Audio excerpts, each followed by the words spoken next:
Hi, my name is Lesley Thompson, and I'm a member of the group Grandparents for Vaccines. It's a new group that was launched on September 7th, 2025, on Grandparents' Day. This group's mission is twofold. One is to tell stories about what it was like before vaccines were readily available. Another one is to tell our stories about our grandchildren and how vaccines may have impacted them. I'd like to tell you a little story about Kale. Kale was our 2-year-old grandson. Energetic, lively, loving, kind, loved to take things apart and put them back together. We babysat him 3 or 4 times a week.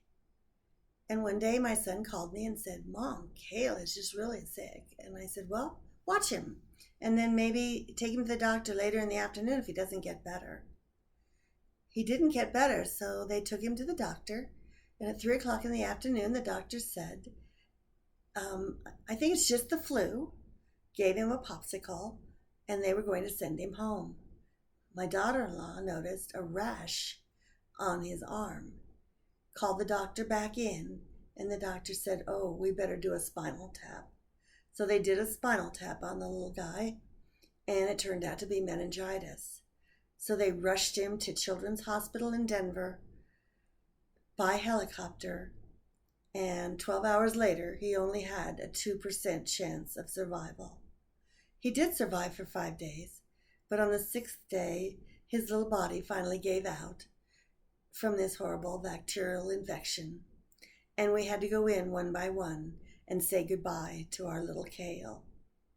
I tell this story not so that I get your pity or that to make us famous in any way, certainly not. We tell this story so no other family has to go through this horrific experience that we went through.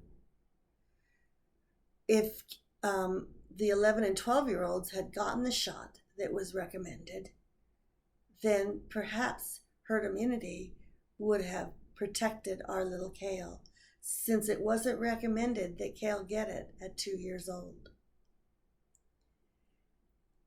Grandparents for Vaccines is a group that you can become a part of if you'd like to.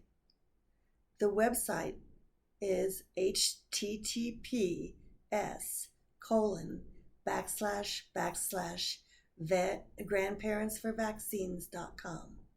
Again, https://grandparentsforvaccines.com.